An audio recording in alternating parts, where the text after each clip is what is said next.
Valores del Campo, una visión de la realidad argentina. Conducción, Fernando Estrada.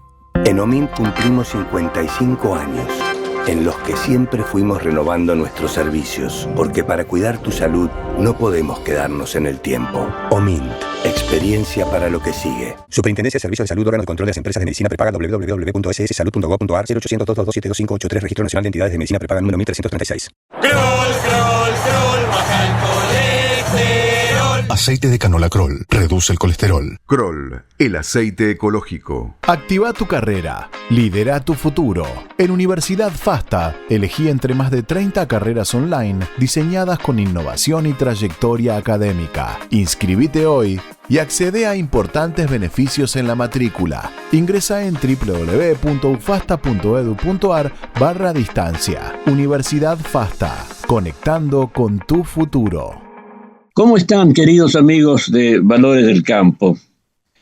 Espero que muy bien, pero sé que si están atentos a las cosas que suceden en la política internacional, no se sentirán tan bien, por ejemplo, cuando se ve este caso de la Franja de Gaza, donde se está dando en pleno siglo XXI un fenómeno de hambruna súper extendido y naturalmente ligado al fenómeno de la guerra.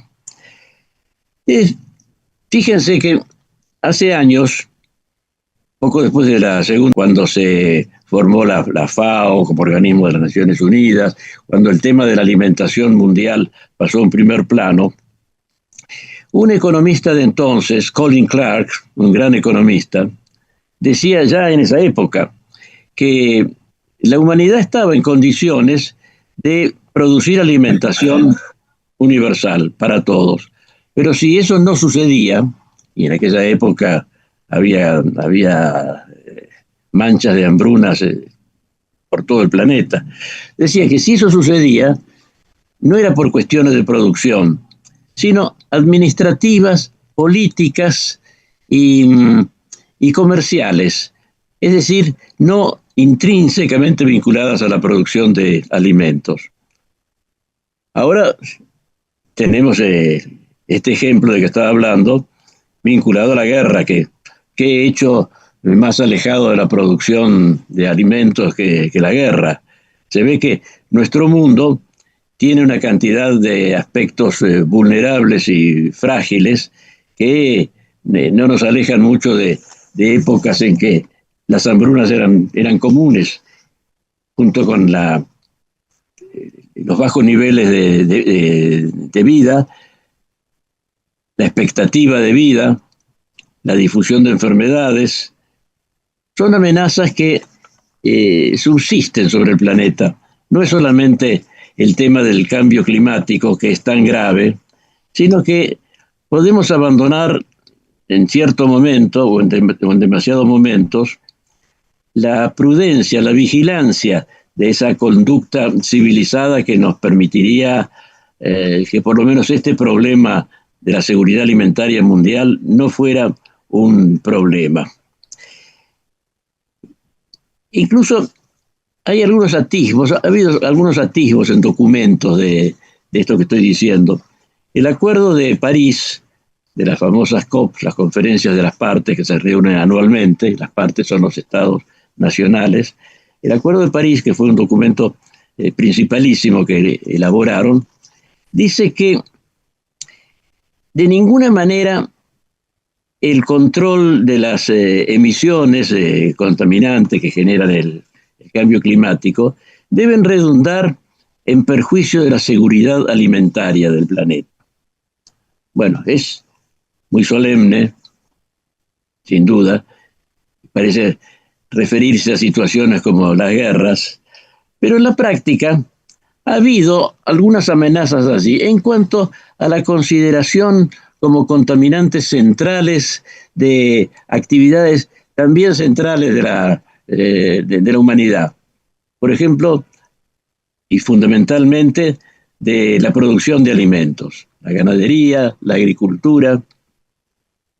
Ha habido muchas formas de encarar estas realidades tan sustanciales de la vida humana como factores de contaminación sumamente importantes y que han sido y están siendo, podría decirse, vilipendiados y también podríamos decir calumniados. Hace ya tiempo, nuestro amigo Ernesto Bigliso, académico, profesor universitario, investigador del CONICET y del INTA, ha tratado este tema y en los foros internacionales. Y aquí nos ha hecho a nosotros el favor de conversar sobre el tema y esclarecernos. Hoy lo tenemos acá, de nuevo para conversar de estos y otros temas. Además, yo quiero incorporar a lo que nos vaya a decir en esta materia, en el plano normal, en el plano de las realidades sobre estos aspectos de la supuesta contaminación de las industrias alimentarias, de la producción alimentaria. ¿En qué situación está la Argentina o esta región que llamamos el Mercosur, que tiene fisonomía muy semejante para su papel en el mundo? Bueno, no quiero adelantar más porque Ernesto va a desarrollar los temas con la soltura, la solvencia que le conocemos. ¿Cómo está, Ernesto? ¿Qué tal? Buenas tardes, Fernando. Gracias por tan generosa presentación. Un poco justa, no lo suficientemente.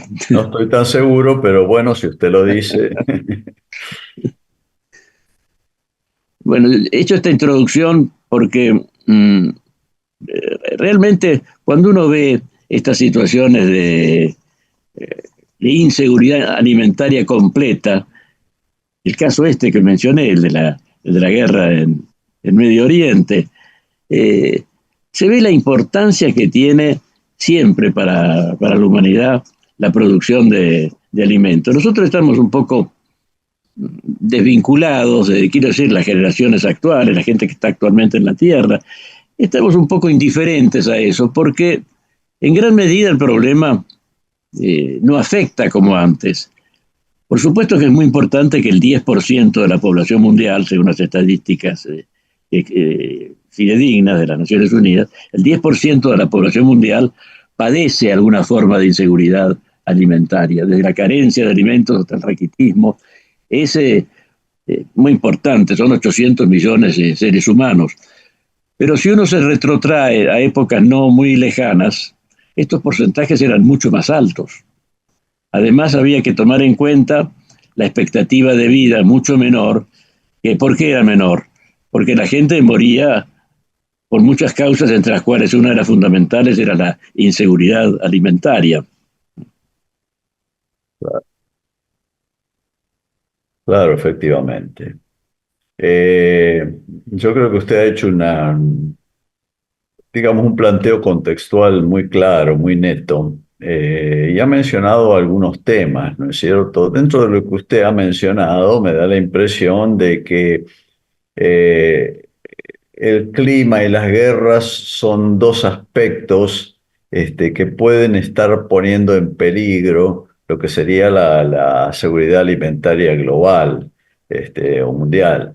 Y por otro lado tenemos un factor que empuja a favor, como es la tecnología, de eso algo hemos hablado también, pero lo cierto es que hoy las guerras son una epidemia que se están dando en distintas partes del mundo y da la impresión que una de las herramientas, uno de los instrumentos para ganar esas guerras son las hambrunas, ¿no? Lo estamos viendo en estos momentos claramente en la situación de Gaza.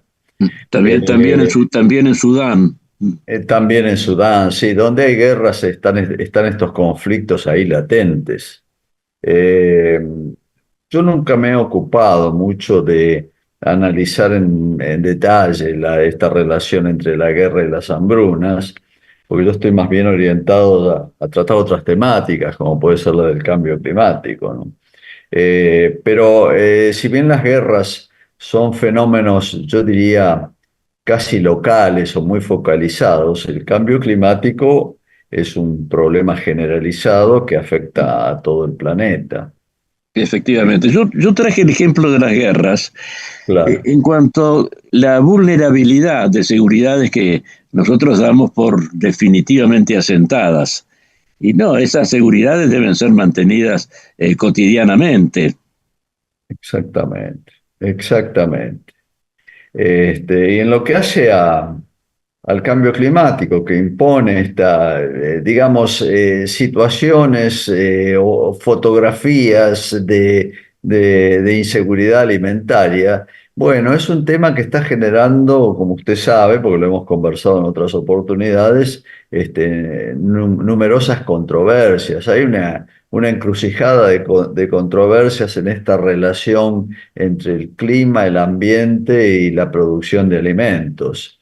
Una de esas controversias tiene que ver con cuál es la verdadera causa del cambio climático. Están los sostenedores, donde está el mainstream, o sea, el pensamiento dominante en estos momentos, que el hombre, a través de las emisiones de gases de efecto invernadero, está provocando este cambio climático. O sea, contamina el ambiente, emite gases de efecto invernadero que actúan justamente aumentando el riesgo de calentamiento global del planeta. Esa es la teoría o la hipótesis, si se quiere, dominante, y donde organizaciones internacionales como Naciones Unidas, FAO, etcétera, apoyan esta idea. Pero tenemos por otro lado grupos que dicen, no, esto va más allá de las emisiones del hombre, porque procesos de calentamiento global han existido en el planeta Tierra desde mucho antes de que el hombre existiera sobre el planeta, cuando Homo sapiens todavía no había entrado en el planeta a colonizarlo.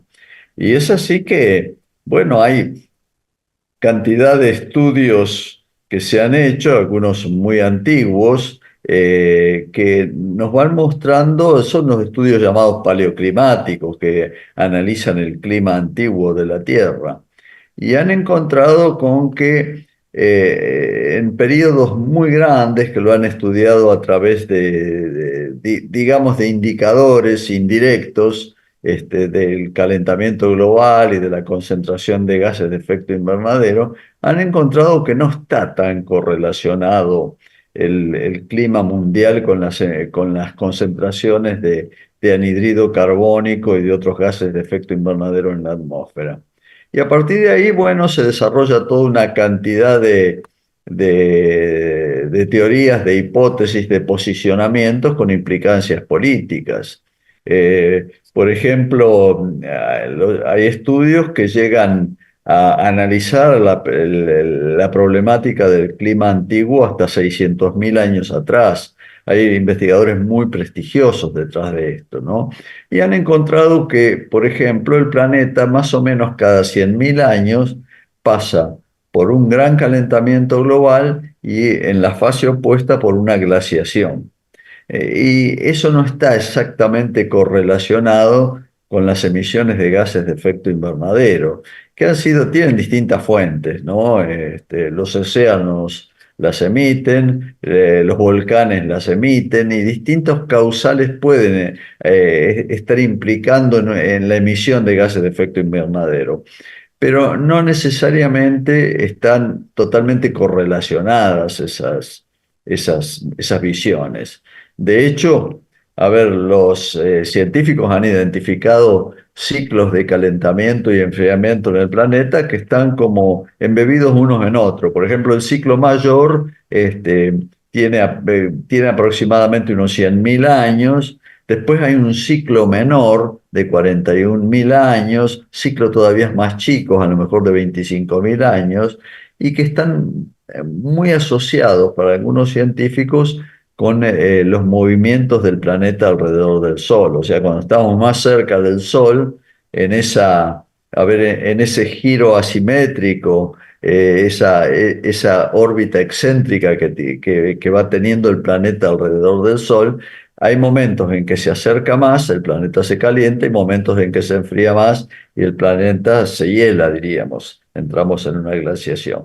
Bueno, eso entra todo hoy en juego y tiene implicancias políticas, porque hay políticos, y menciono algunos de ellos, como Trump, por ejemplo, que no cree que el cambio climático sea necesariamente provocado por las emisiones humanas de gases de efecto invernadero, sino que responde a ciclos de otra naturaleza.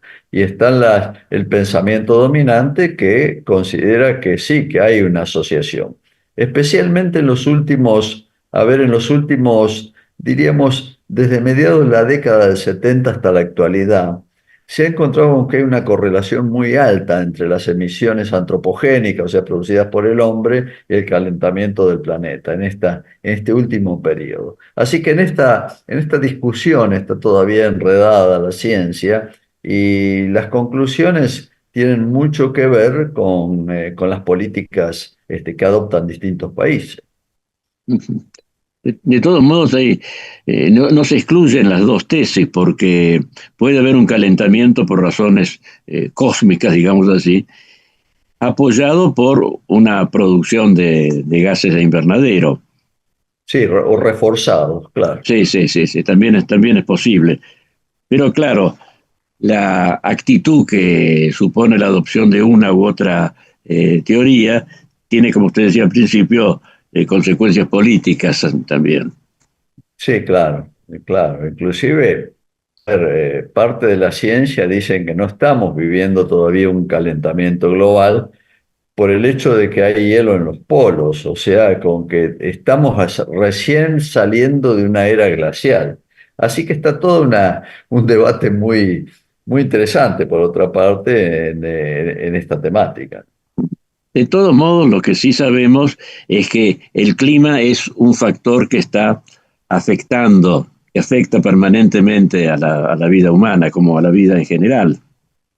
Sí, exactamente. Pero además, respecto al tema de las emisiones, bueno, los últimos estudios de los últimos años, diríamos, están indicando que el hombre emite gases de efecto invernadero, pero también hay emisiones naturales que han ocurrido siempre y que siguen ocurriendo. Entonces, están más o menos partidas por la mitad. O sea, hoy se estima que alrededor de un 45% de las emisiones globales que están calentando el planeta son de origen natural. O sea que ocurren por liberaciones que ocurren naturalmente por fuegos, emisiones que ocurren por los océanos, los humedales, el llamado permafrost, esta capa de hielo permanente que hay en los polos, pero que se va derritiendo, los volcanes, los lodos volcánicos, todos esos son elementos naturales que están jugando a favor de la teoría de que casi la mitad de las emisiones que hoy afectan al planeta son de origen natural, cosa que antes no se hablaba tanto de esto. Por otra parte, no se puede considerar al dióxido de carbono o anhídrido carbónico, como también se lo llama, como un villano en la naturaleza, porque no existiría la vida sin la acción del dióxido de carbono. Claro, esto pasa como el colesterol. El colesterol puede ser muy malo cuando nos tapa las arterias, pero es inevitable, es un elemento natural del funcionamiento del organismo humano. O sea, necesitamos colesterol. Lo que pasa es que cuando nos pasamos de vueltas, cuando superamos umbrales, empezamos a tener problemas de otra naturaleza. Pero es lo que usted dice, exactamente. O sea, el anhídrido carbónico es un elemento necesario en la naturaleza y es lo que nos permite tener un clima tolerable para los humanos y para todas las especies vivientes. Si no hubiera anhídrido carbónico, el planeta estaría congelado. Claro. Creo que las cifras aceptadas son que la temperatura media actual es unos 15 grados en la Tierra, pero que si no estuviera la acción de los gases de invernadero, sería de 18 grados bajo cero. Es muy probable que así sea, sí. Hoy está alrededor de, digamos, ese umbral está alrededor de los 10, sí, diríamos un poquito menos, estará alrededor de los 15, 16 grados la media térmica mundial, con las variaciones estacionales propias de cada hemisferio. Pero sí, es así. viviríamos en un planeta helado. Los organismos internacionales, cuando se refieren a la temperatura ideal en relación a los gases de invernadero, sostienen que habría que mantenerse en la temperatura de la época de la Revolución Industrial, es decir, de los comienzos de la Revolución Industrial, es decir, 1750, 1800. Los registros son bastante inciertos de esa época, pero creo que para 1800, 1820 son un poco más exactos. ¿Cuál sería esa temperatura? Digamos, ¿Cuál sería esa temperatura? Considerado. Sí. ¿Cuál sería entonces esa temperatura? ¿2 grados menos que la actual? Claro, en realidad lo que el Acuerdo de París dice es que no deberíamos exceder 1,5 grados respecto a la temperatura del periodo preindustrial. Y el año pasado lo superamos.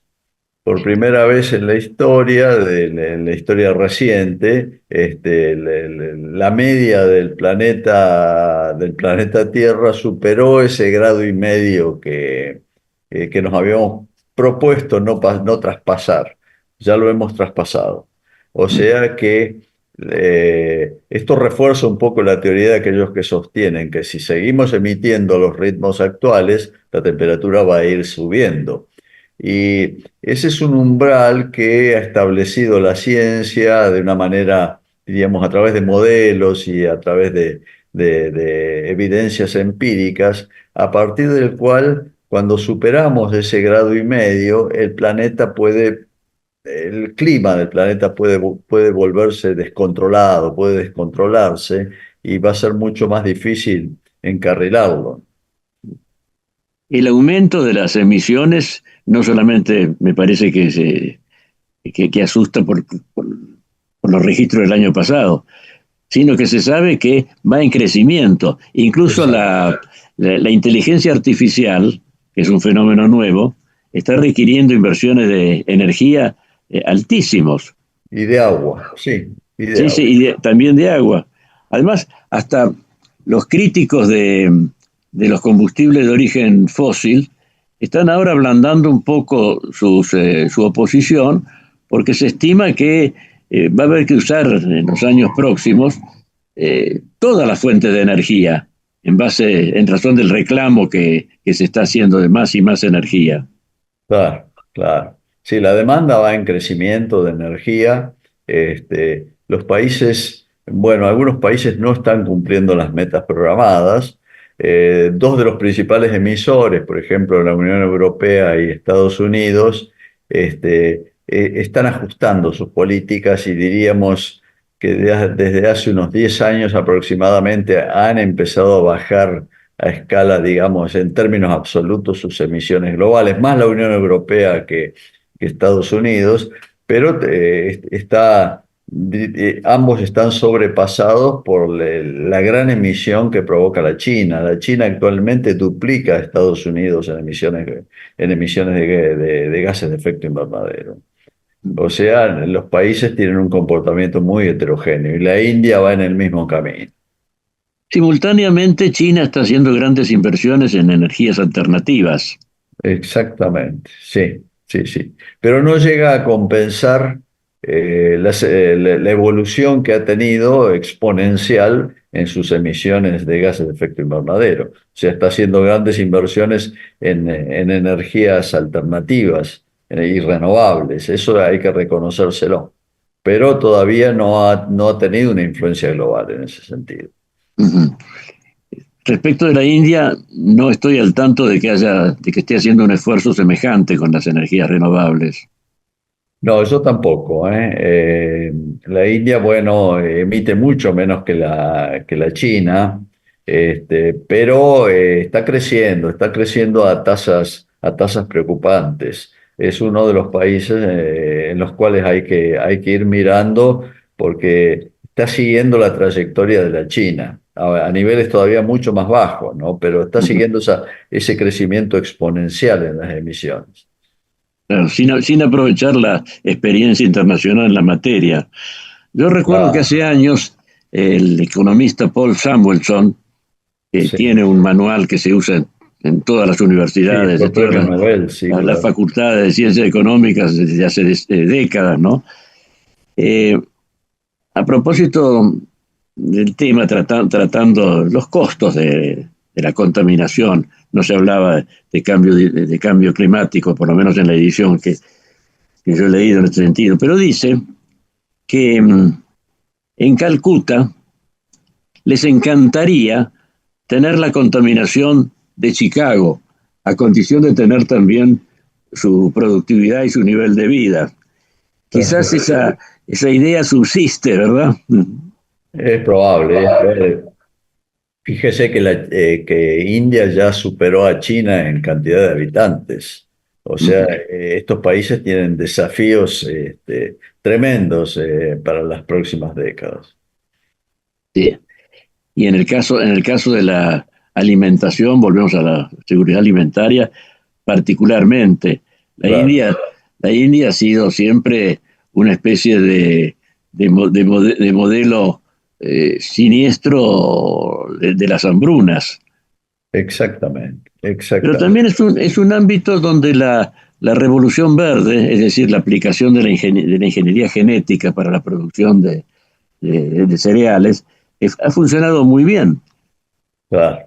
Ahora produce trigo, porque antes no podía, las especies que crecían en la India se malograban antes de llegada la época de cosecha. Claro, claro. Bueno, este es un clima tropical que ontogénicamente no favorece al trigo. Hoy ya existen trigos adaptables a todos los climas. Claro, claro. E inclusive, ese tema que parece renovarse ahora, tenía mucha actualidad a fines del siglo pasado, cuando se iniciaron las conferencias internacionales de medio ambiente, primero la conferencia de Estocolmo, después en 1992 la de Río de Janeiro. Había una actitud de las naciones subdesarrolladas de protestar contra las desarrolladas, invocando precisamente que ellas habían generado, con su nivel de desarrollo, habían generado los problemas ambientales y que se preocupaban ahora sin tener en cuenta la necesidad de los países pobres de, en cierto modo, reproducir ese fenómeno histórico del crecimiento económico que podía estar acompañado por la contaminación. Claro. Se está repitiendo ahora. Porque todavía existe, ¿no? Usted fíjese, ni países democráticos con competencia de partidos, ni países autocráticos donde el jefe máximo y el partido único están amenazados por intrigas internas permanentemente. Ninguno de esos regímenes políticos puede rehusarse al crecimiento económico que la población siempre está demandando. Claro, claro. Bueno, la China es un ejemplo de un régimen autocrático en el cual ha sacado de la pobreza y elevado a un nivel de clase media a un porcentaje altísimo de su población. En ese sentido hay que reconocer que ha sido exitosa. Bueno, y es un fenómeno que se plantea en todas partes. En Estados Unidos no se escucha al presidente Trump decir que todas estas decisiones políticas que son tan estruendosas se deben a que quiere restituir a Estados Unidos a un nivel productivo y de consumo también que considera que ha sido rebajado por la globalización y por una cantidad de realidades económicas de hoy contra las cuales está yendo. Sí, es decir, plantea el riesgo de una retracción de la economía norteamericana. Bueno, justamente por eso es que no quiere, o sea, se resiste a limitar la extracción de petróleo y sus derivados como fuente de energía. Él, bajo el argumento de que no tiene un origen antropogénico el calentamiento del planeta, está utilizando esa argumentación para insistir y reforzar y potenciar aún más la extracción de combustibles fósiles. Pero aunque fuera así, el crecimiento de la contaminación atmosférica el aumento de necesidades de energía, podría determinar que el factor antrópico se hiciese tan importante como consideran sus partidarios que lo es hoy. Claro, Si hay claro. que producir muchísimo más petróleo, muchísimo más carbón para la industria, acompañado de las energías alternativas, la eólica, la nuclear, y el resultado podría ser también el de un efecto invernadero, supongamos no producido todavía, pero calculable para el futuro, y que exigiría entonces tomar medidas previas, preventivas. Claro. Pero usted sabe que los políticos no piensan mucho más allá de su ciclo, de su ciclo de Ah, sí, sí, poder, sí, ¿no? Es un clásico, es. evidentemente. Claro, Es un clásico que no tiene modificaciones. exactamente, exactamente. Ahora, tal como está la situación presente en ideas, en datos científicos, ¿cuál es nuestra situación? La situación de la Argentina.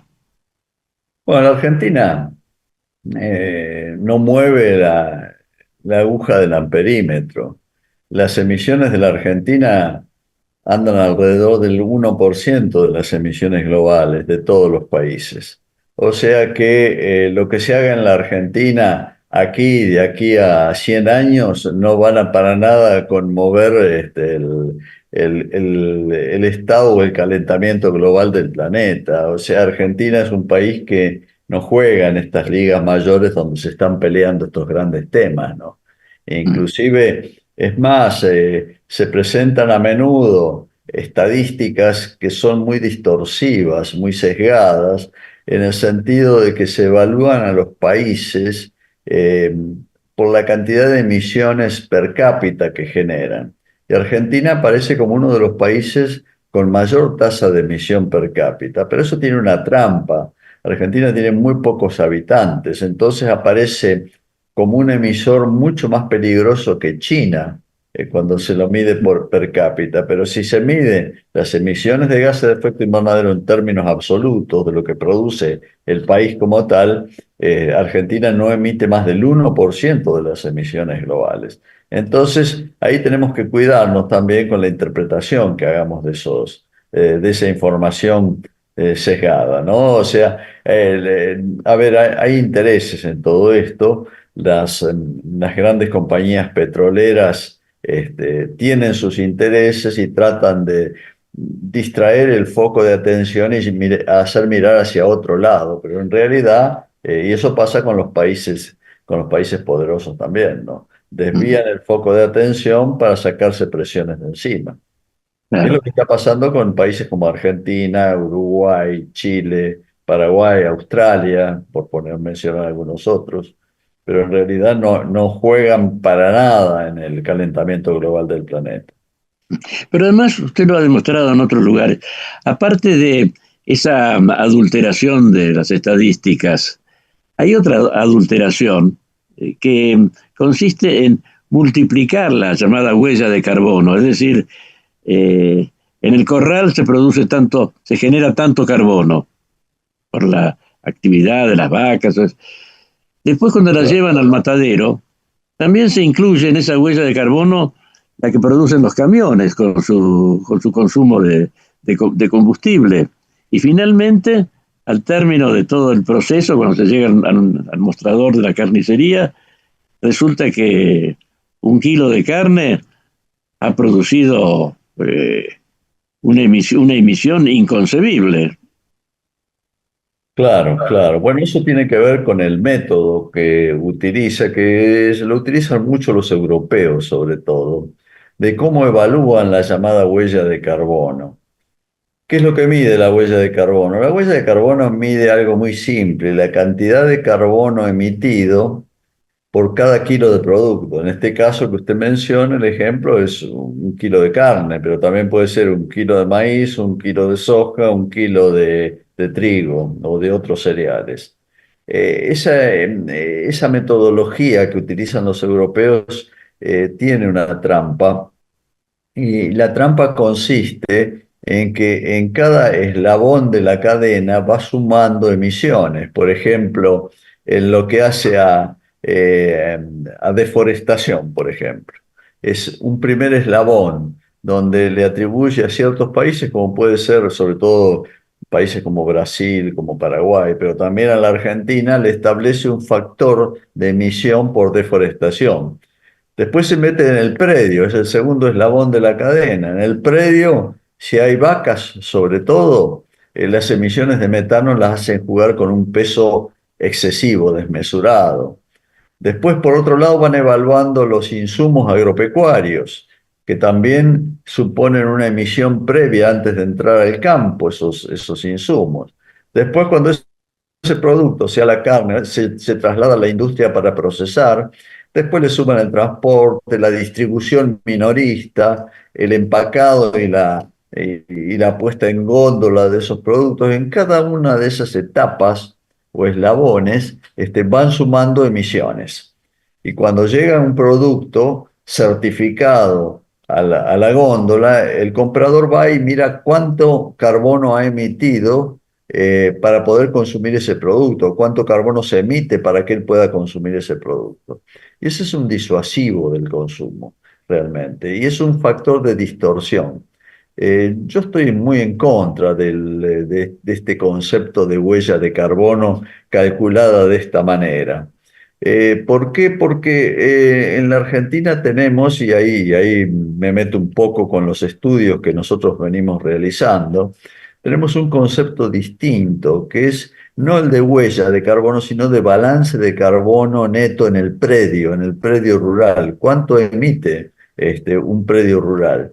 Y eso es un simple balance entre lo que emite y lo que captura, la cantidad de carbono que secuestra del aire en un sistema pastoril, por ejemplo, o un cultivo determinado. Y de ahí surge un balance, y ese balance genera resultados totalmente, ese balance entre emisiones y capturas de carbono, genera un balance completamente distinto, y los productos son reclasificados de una manera distinta como lo hace la huella de carbono.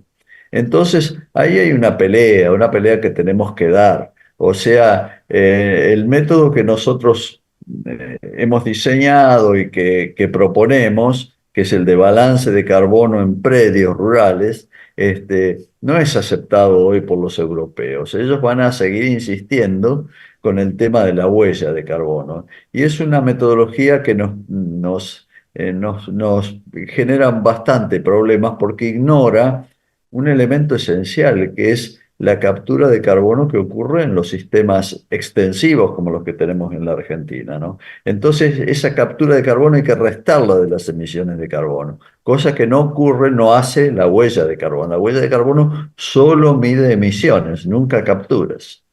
Así que estamos enredados en ese tema. Pero vamos acumulando evidencias que demuestran que este enfoque es racional. Respecto de Europa, da la impresión de que Europa quiere presentarse como la vanguardia del cuidado del ambiente, por lo menos referido a las causas del cambio climático. Claro. Pero también hay muchos motivos para sospechar que son formas ocultas de proteccionismo, medidas que van a ser pararancelarias. Exactamente. Eso es lo que en realidad está pasando, o medidas proteccionistas. Acusar a un país de que contamina mucho el ambiente es una manera de defender la producción propia, que es lo que hace Francia, por ejemplo. Francia quizás sea el extremo, pero también lo hace Alemania y algunos otros países europeos. O sea, son muy nacionalistas en ese sentido. Entonces intentan defender su propia producción, acusando a otras producciones de estar contaminando el ambiente. Y pero esas medidas estos métodos son los que no les convienen a ellos y que ellos intentan aplicar a rajatabla.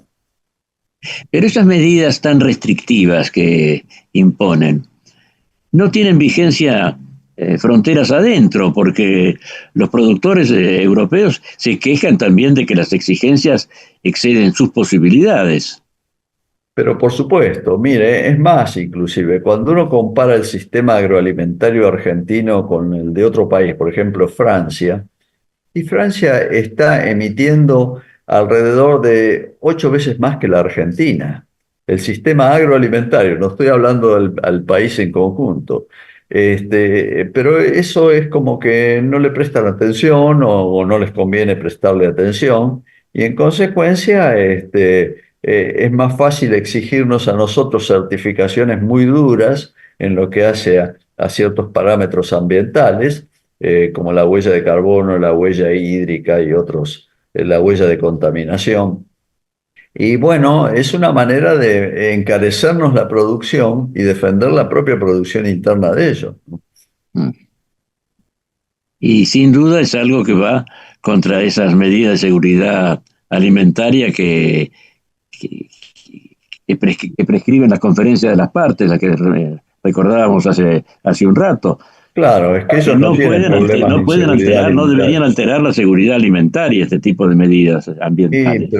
Sí, claro, porque cuando empiezan a perturbar el mercado internacional, los movimientos de mercadería, eso incide. ¿Por qué? Porque ellos son compradores muy importantes de los productos. Compran productos de alta calidad, como los que produce la Argentina, y no existen, no abundan los mercados de esa naturaleza. Pero cuando empiezan a imponer tantas restricciones, bueno, ahí se complican las cosas. Entonces tenemos que salir a buscar nuevos mercados, qué sé yo, mercados más marginales, como puede ser Vietnam, la propia China, o otros mercados.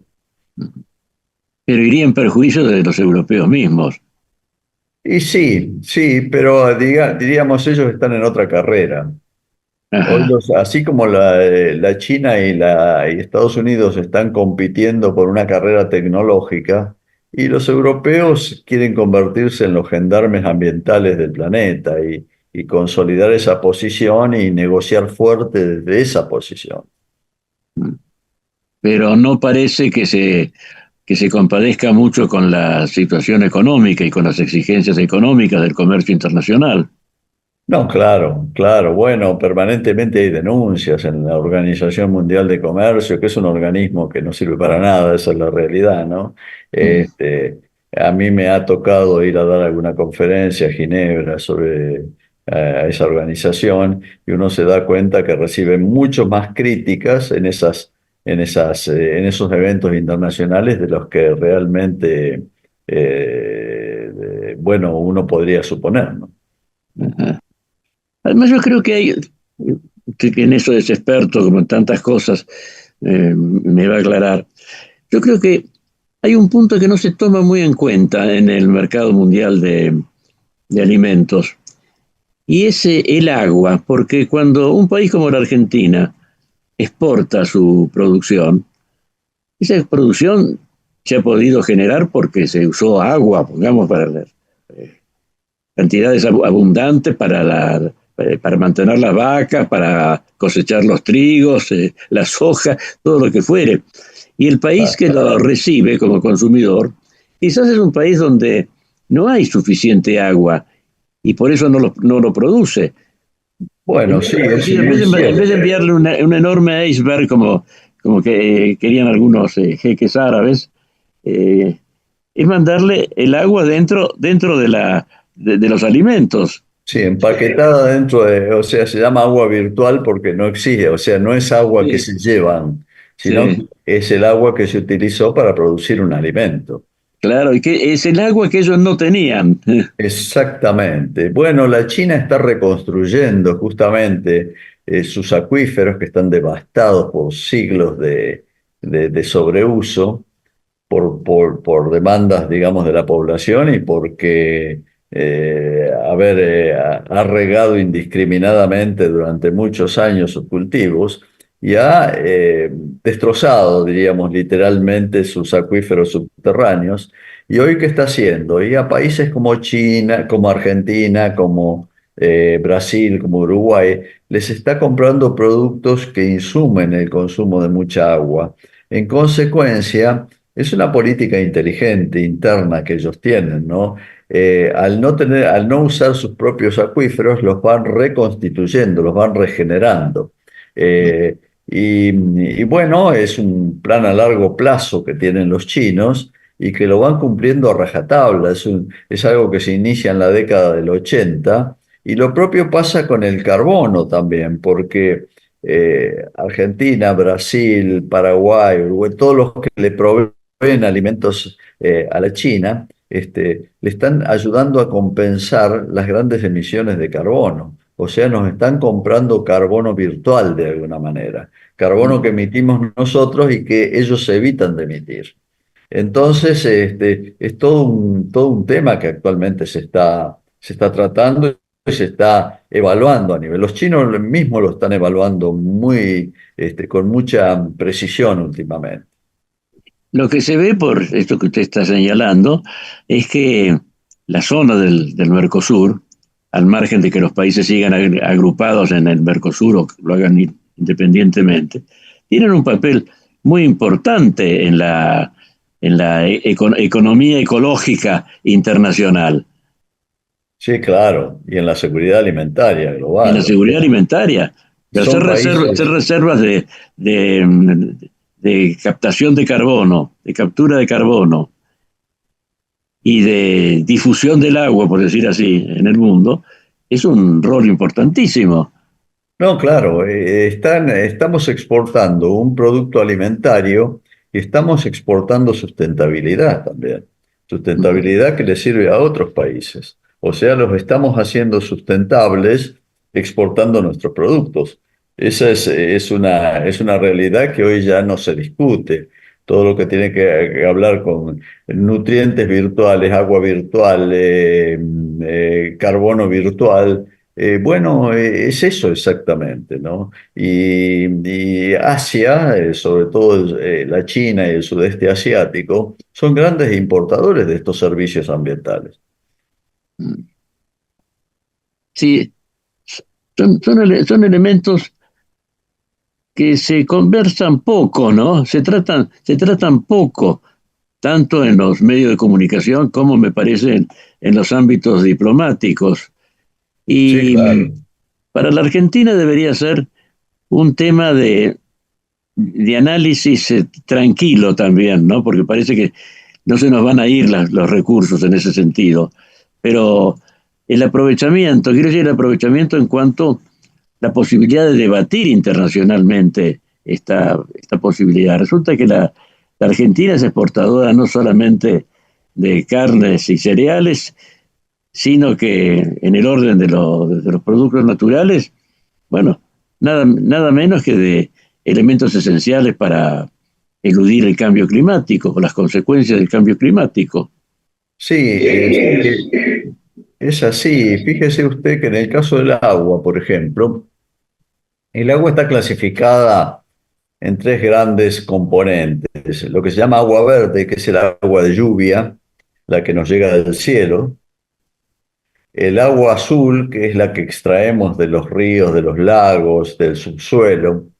Y el agua marrón, que se llama, que es el agua de descarte, el agua que está contaminada, que han dejado de utilizar los sectores, que las han contaminado, pero que es agua que todavía se puede reciclar en otros procesos. En el caso de Argentina, por ejemplo, en el caso de Francia, para producir carne, Francia utiliza la mitad del agua que consume, proviene fundamentalmente de agua azul, o sea, agua que está extrayendo de sus lagos, de sus ríos, de su subsuelo, y hay una gran competencia interna dentro del país por utilizar ese recurso entre distintos sectores de la economía.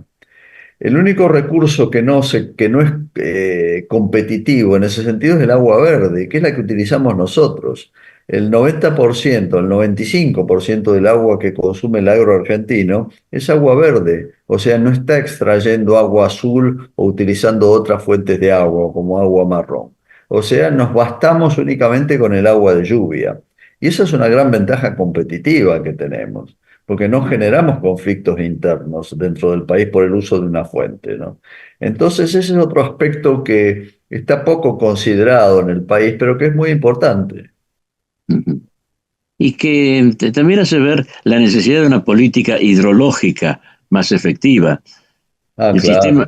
El sistema este que ya en 1880 denunciaba a Meguino, de que tenemos dos problemas que no deberían plantearse, sino que uno solucionaría el otro, debería solucionar el otro: las inundaciones y las sequías.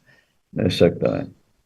Y en Exactamente. gran medida porque no se sabe conservar el agua que viene con la abundancia de las crecidas, y entonces, bueno, se echa al mar, se la desestima, y naturalmente, claro, se trata de evitar los daños que produce, pero no hay una política de conservación del agua, como siempre tienen los europeos, que valoran su carencia. Claro, porque les falta. O sea, es un recurso escaso para los europeos. En cambio, para nosotros, como nos viene del cielo, nos viene de arriba, Sí. no la valoramos suficientemente, pero no tenemos una política hidrológica definida en ese sentido. Ujú. Y eso tiene que ver también con la contaminación de los ríos. Sí, La claro. disponibilidad, la disponibilidad de agua potable que hay, bueno, en la zona pampeana. Y en realidad pocos lugares del mundo la consiguen, y al precio relativamente bajo que tenemos nosotros. Claro, claro. Hay que ver lo que cuesta elaborar un litro de agua limpia para países que deben no solamente gastar mucho más en extraerla, sino después en tratarla, en purificarla y en la distribución. Y es la ventaja que tenemos los argentinos de tener pocos habitantes. Es un país subhabitado. Si tuviéramos en lugar de 46, 47 millones de habitantes, tuviéramos 250 o más, como tienen los Estados Unidos, ya ese sería un recurso competitivo. Por eso nos damos algunos lujos respecto al manejo del agua. Ujú. Pero no dejamos de ser quejosos. Bueno, claro, por supuesto. Tenemos que proyectar estas cosas. Ajá. Sí, sobre todo que son tesoros materiales también para el comercio internacional. No solamente Claro, se por trata supuesto. del bienestar general interno, sino que entra en las perspectivas de la nación argentina como gran exportador. Claro.